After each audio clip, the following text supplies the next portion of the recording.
Hello everyone, Dan Keep Jeet, Kune, Physiology and more. Today is day 6 of proper sleep/habits. So let's talk distraction. And what I mean by that is at night, there are a lot of things that can distract us. Number one being your phone, okay? I'm sure a lot of you either watch TV before you go to bed, maybe listen to music, but probably I would have to say, just by guessing, a good portion of you probably mess around on your phone before you go to bed. Number one, about 30 minutes before you go to bed, if you are going to be on your phone, which is not recommended because, the constant viewing of the screen and things like that, as well as maybe spark some interest in something, get the excitement, it's going to keep you up at night, most likely.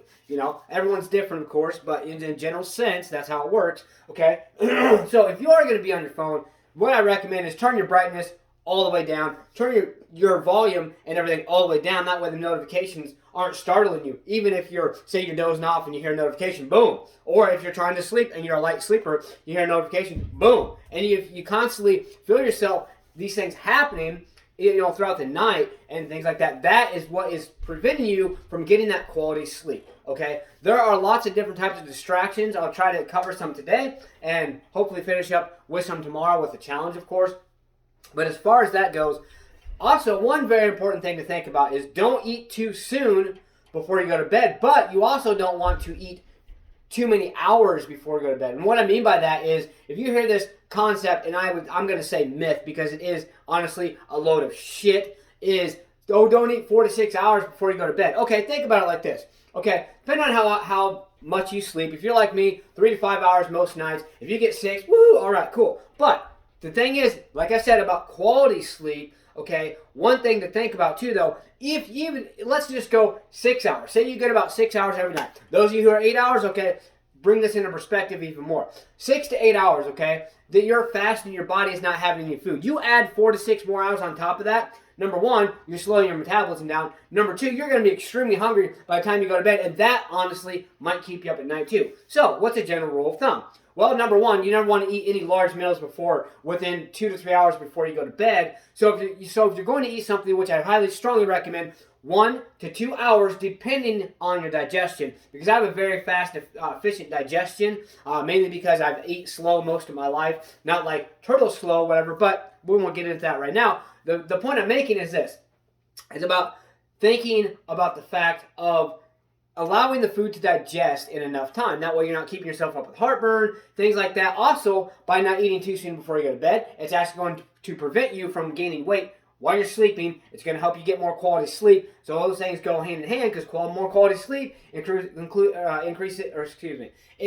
increase in metabolism, as well as getting something at least a couple hours before you go to bed in your system is also going to increase your metabolism while you're sleeping, so your natural processes can work like they are supposed to, okay? Now, I would say general rule of thumb, 1 to 2 hours before you go to bed, you should be eating something. A light snack, maybe a small bowl of granola with some nuts, maybe a handful of nuts and some chocolate or vanilla almond milk, which is what I do a lot of times. Or it's like an hour and a half, 2 hours before bed, I'll eat a decent-sized bowl of cereal with some type of mixed nuts. I always use almond milk as I'm 98% lactose intolerant, okay? But the thing is, we got to be thinking about distraction, and we got to be thinking about, okay, I'm going to go back to the concept of eating before you go to bed. Here's a bad idea that I bet a lot of you are doing, and that is waking up in the middle of the night and having a snack or having something to eat and then going right back to bed. Number one, it's just going to build in your system. It's going to actually store as fat because your body doesn't know what else to do with it because you're sleeping, so your body's not really digesting it, okay? So it's dispersed in different ways, and most likely it's going to develop adipose tissue or fat in your system.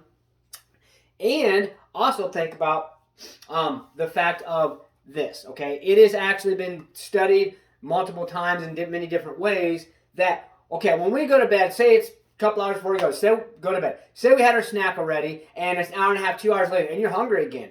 What should you do? Should you, number one, should you eat something? Should you, number two, should you just ignore it and go right to sleep? You want to pick number two. Here's why, okay? Because when your body, if you had a snack 1 to 2 hours before you go to bed and it satisfies you enough, but then 2 hours later, right before you go to bed, you're hungry again, all that is your body telling you, hey, I'm ready to sleep because everything is out of my system. I'm on an empty stomach, so let's just go to bed. So with that little gurgling stomach, that hungry feeling you get, is if you think about how long it's been since you ate. If it's only been 1 to 2 hours since you ate something, do not eat anything. If it has been a while, if you do decide to eat something, you want to wait at least probably 45 minutes to an hour and have a very, very light snack. Otherwise, you're going to be doing yourself more harm. Let's get out there, stay motivated, believe in yourself, believe you can do it, and believe that you deserve it. Let's get out there. Let's go. Smash punch. Kick that like button. Just don't break it. Let's get out there and do something. Let's go.